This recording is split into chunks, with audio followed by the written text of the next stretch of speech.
So we've just got into the Palestinian terminal, and we can hear this sound. And, you know, who knows what, I don't know what it's bombs.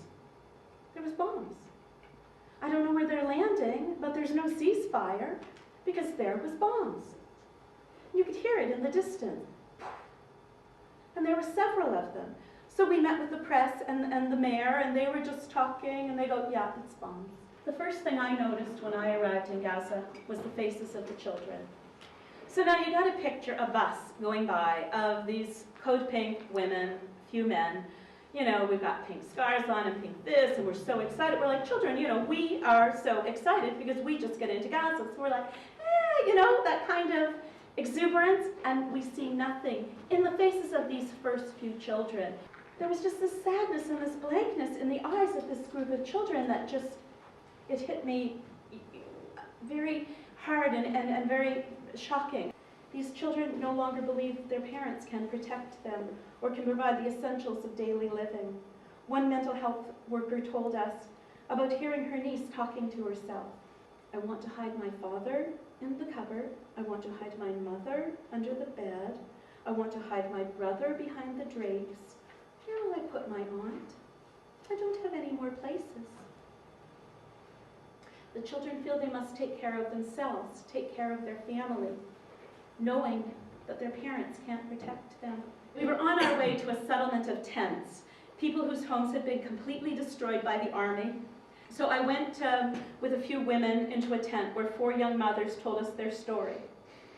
They fled their homes running in terror, babies in their arms and the little ones, you know, running behind while they're being shot at.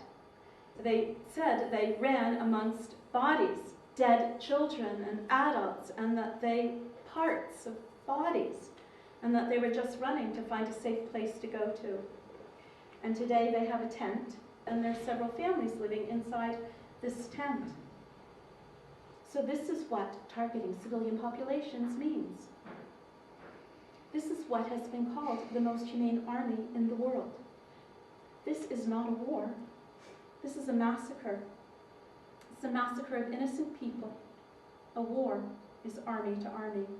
The same day we were in an area that was once a beautiful American school, completely destroyed, it's rubble.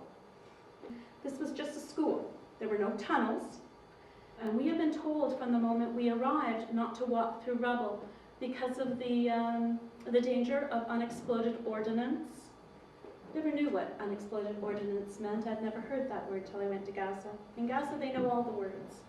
They know all the words for all the different kinds of bombs and all the different kinds of planes. And we were also warned about the possibility of the white phosphorus. Because, you know, if white phosphorus gets on your skin, it burns to the bone instantly. During our time in Gaza, we visited the Al-Quds hospital.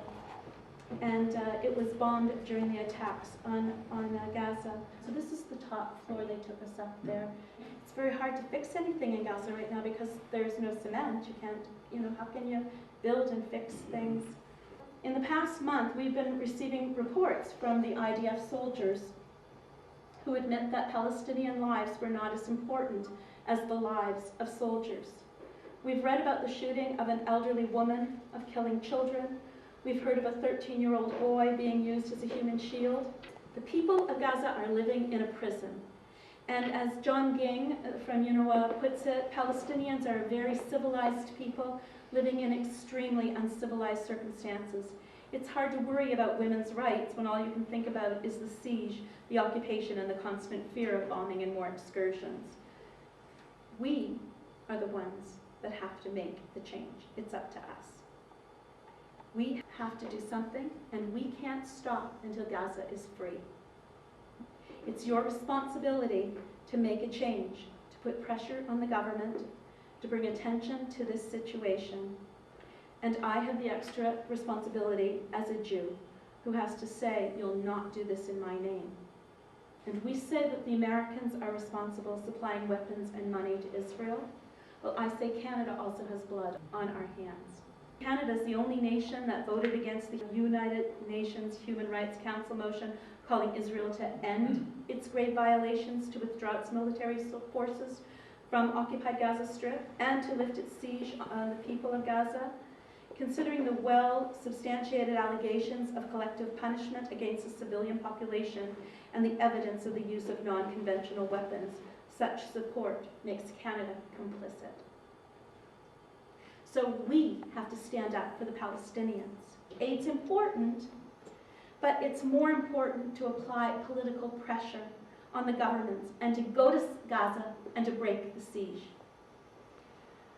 On more than one occasion, I heard this message from the Gazans: please tell the people of the world that the people of Gaza are tired of being treated like farm animals, that all you have to do is feed us.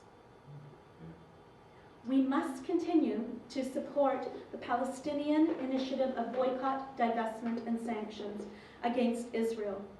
We have to keep showing the people of the world and the governments of the world, the Canadians, the Americans, the Egyptians, the Israelis, that you cannot get away with this, and that we see you, and that we will stop it. We'll accept nothing less than justice, peace, and freedom for Palestine.